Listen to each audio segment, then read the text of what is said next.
All right, so for larger numbers, we can use factor trees rather than just make a list of numbers. And that way we're not going to miss any factors. And you may find that easier than the list we were doing. So for me to do that, I've got 24. So you're going to do your factor tree. If you want some practice on doing factor trees on your own, pause the video, do your factor tree, and then hit play again.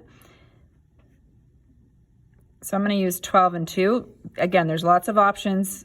So if you did this on your own, wait for the end of this tree to see if you got the same thing I did. So we have a 3 times 2 times 2 times 2. So I'm going to list these as the product. I'm actually not going to use exponents in this time because I'm kind of looking for a common factor when we have the other number. So it's going to be easier not to put 2 cubed. All right, let's do a factor tree for 54. Again, feel free to pause the video and try the factor tree on your own and then hit play again. So factors of 54, 6, and 9. You would not have a calculator for a question like this. These are all numbers that are small enough that you need to know your multiplication tables for. All right, so my factor tree has 2 times 3 times 3 times 3.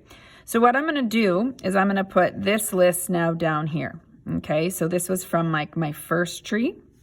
And again, in order, smallest to largest. So I have 2 times 3 times 3 times 3. Okay, and what I'm going to do is I'm going to pair up common factors. Okay, so for example, there's a 2 in both of these, so that's fine. There's not another 2, so these 2 I can't account for, but there's a 3 in both of them. So I can pair, it doesn't matter which one I'm pairing it up with, this is just easiest to circle. So that would mean that my greatest common factor would be 2 times 3, because really 2 times 3 would make 6 in both lists. So my GCF is 6.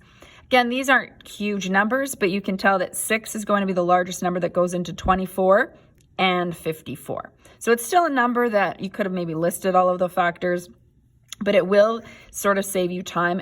And on the next video, in the next example, we're going to make these numbers slightly larger and see how this is a good strategy when that is the case. So let's look at that.